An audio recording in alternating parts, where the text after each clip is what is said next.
Encounter is brought to you by the Broome County Council of Churches, where we connect compassion with needs as we inspire growth with dignity. You'll find us in special places throughout the community.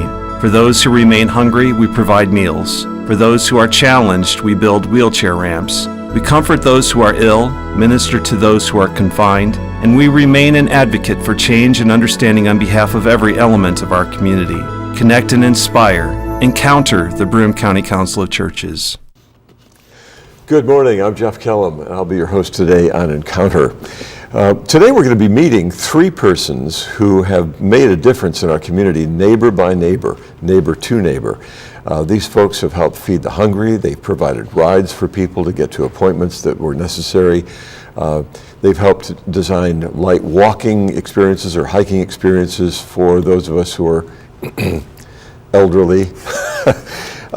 These are folks who were honored at the Lives of Commitment breakfast.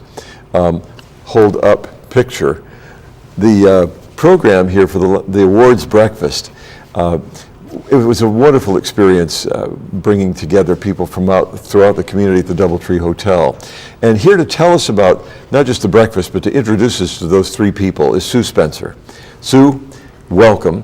You're the director of Faith in Action Volunteers. That's correct. Did you know that? Yes, I did. And you helped put this breakfast together and helped, how are these people selected?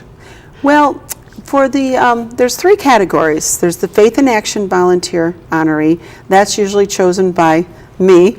The Community Honoree, the Council Honoree, we talk to other staff in the council for volunteers that they think are worthy of being honored.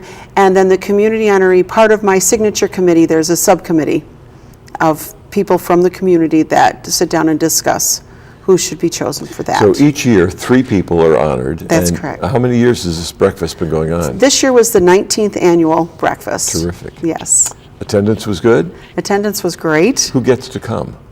Well, we have sponsors who bring their own guests, but it's open to the public to buy a ticket and come. So that'll be next year, because we've just had it on Thursday, this past Thursday. That's right. And the people who are being honored, now maybe we should just talk a little bit about how the Faith in Action Volunteers works in our community. Okay. Just briefly. Yes. Faith in Action is a network of volunteers, and we provide services for people 60 and older in Broome County. We work a lot with people who no longer can drive, so we take them to the doctors or to get groceries. We provide companionship for those that are living alone.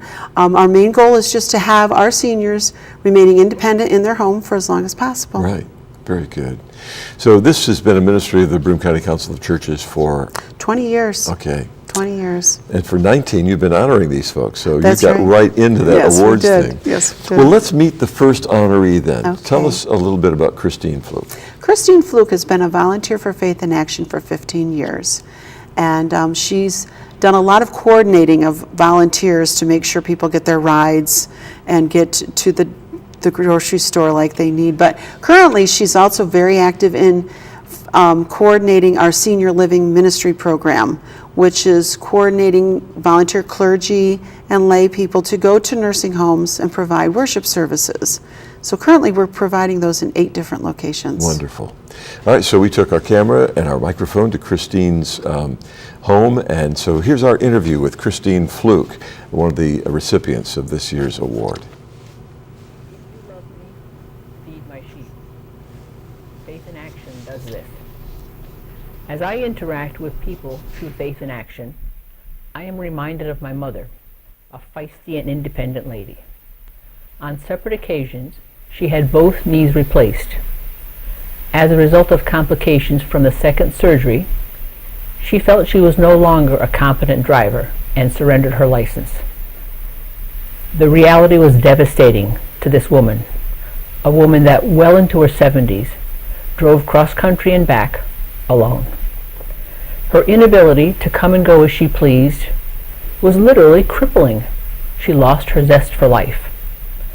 Faith in Action seeks to minimize this shock. Good morning. I am Chris Fluke. My first volunteer job with Faith in Action was in 2000. I was exposed to Faith in Action through Joanne Kays, the then Director of Faith in Action. She made a presentation at my church and offered different people different volunteer opportunities. One task was to coordinate the Faith in Action program for Our Lady of Angels.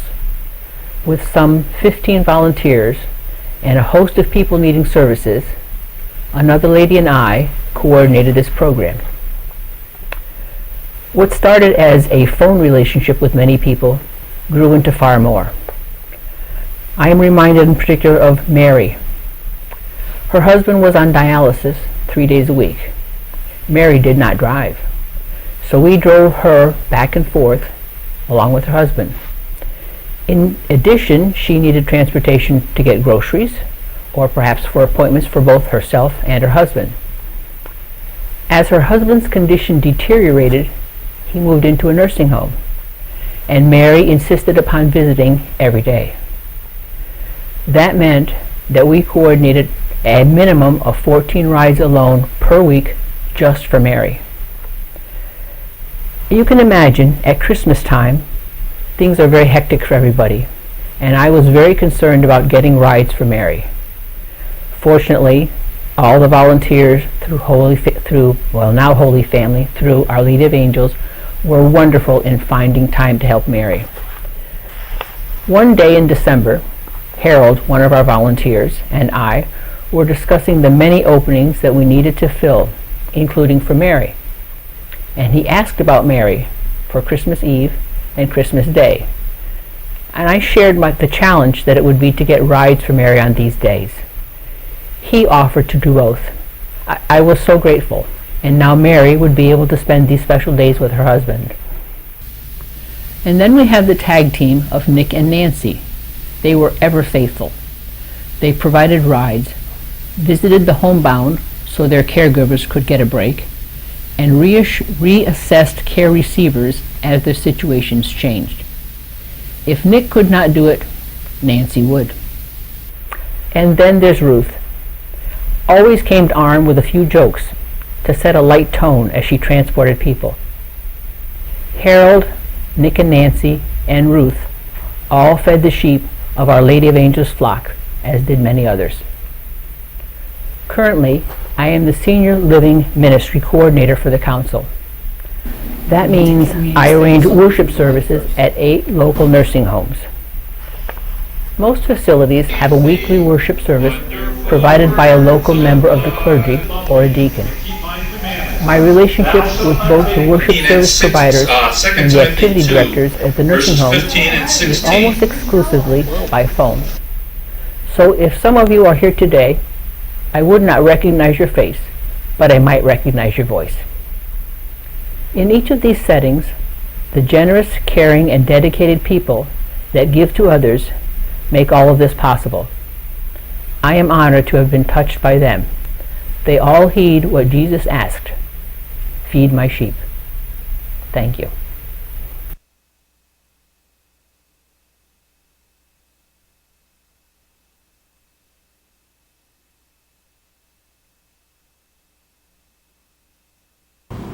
So that is Christine Fluke, who was the Volunteers Honoree for Faith in Action, Yes. Faith in Action Volunteers, describing her work. And let's move on to the next person. Okay, for the council honoree this year, we chose a man who had spent 25 years working for Chow, delivering food, picking up food. He'd go to Wendy's every week and pick up the donation cash out of the little jar there. And he had recently retired from doing that last fall. Unfortunately, earlier this year he passed away, but we still felt that he would be with us and we needed to recognize him, and we were honored to do that today. And so we showed these videos, by the way, at the breakfast. Right. And so the whole group gathered there. We're watching these folks describe their ministry. Or in this case, in Lou Perman's case, Steve Heiss, who's the former pastor at Tabernacle United Methodist Church, and Dave Golden were the two who described his work. Lou was very active in at Tabernacle. So we'll meet Lou now through these two friends of his.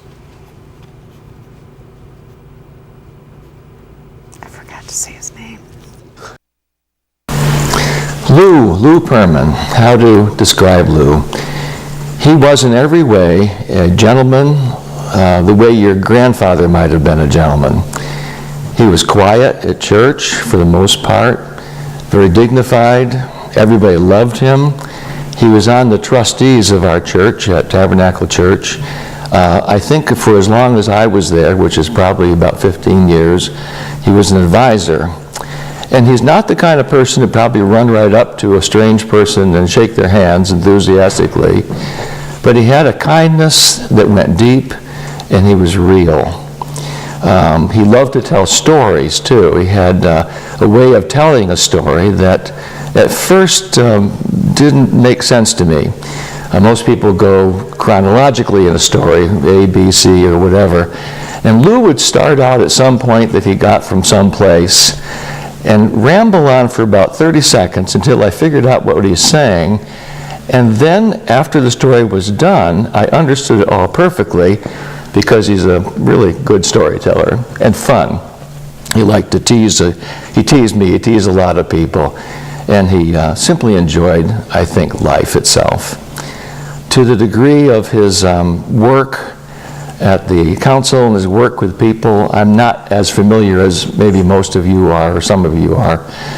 But the kindness he had in our church, I'm sure, was transported to the work that he did for people, especially when the meals were served around this whole county. He had a big invisible role in that. I know also that he was very much concerned about Meals on Wheels and would do everything he could do, regardless the weather, regardless how many people needed the meal, to be sure that that meal, that special meal, was delivered. And I can picture him going to the home of somebody who was going to have the meal, and I can imagine, because of his grace and because of his quiet and very wonderful humility, that everyone greeted him and everyone loved him because he's Lou. Lou Perman was a role model for me. I had known him since my teenage years, and he always came across as a true Christian gentleman.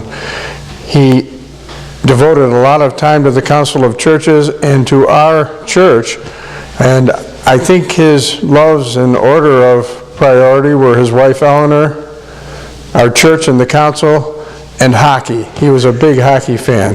Now, Eleanor might say I had those things in the wrong order, but I think most people would agree I'm correct. And Eleanor and Lou both had a spirit of service, not for any recognition you would get, but just because it was the right thing to do. And they devoted an awful lot of time to both our church and to the Council of Churches. Lou was also a good sport. He was asked a few years ago to perform a part in one of the skits that was associated with our cabaret performance. And Lou did a terrific job, got a lot of laughs from playing the role. I think it was Little Red Riding Hood, and was asked to do similar roles later on because he was so well received. I think Lou, both in terms of people he knew through work and through volunteer service, was regarded as a real gentleman, no varnish. He was straightforward, and I think that's something we all aspire to do, but maybe don't do quite as well as Lou does. So I had him in high esteem, and I think everybody in our church did, and he's a real loss for the council and for us. Lou used to work for NYSEG. And one of the concerns that NYSEG people have is that during the winter, some of the limbs from trees would fall down. Lou happened to notice on his way home there was a particularly big limb on a tree that looked pretty fragile and might come down during the upcoming snowstorm. He went to the person who's in charge of tree limbs and said to him, "Be careful, this one limb is probably going to fall down during the next snowstorm." Well, lo and behold, the man didn't think it would and decided not to do anything about it. And that weekend, the snow came, and sure enough, the limb fell and the electrical power went out for hours. Next Monday, when everyone was back at their office again, Lou walked by the man in charge of limbs, and didn't say anything, and neither did the other fella. And that's the end of the story. And the point being that if it had been myself who'd been correct, I'd have made quite a scene about it. But that was Lou. I asked Lou, what happened? There's nothing. What'd you say to him? Nothing. Sometimes you can learn, I think, a lot from a person about what they don't say or get deeply angry about. That was Lou.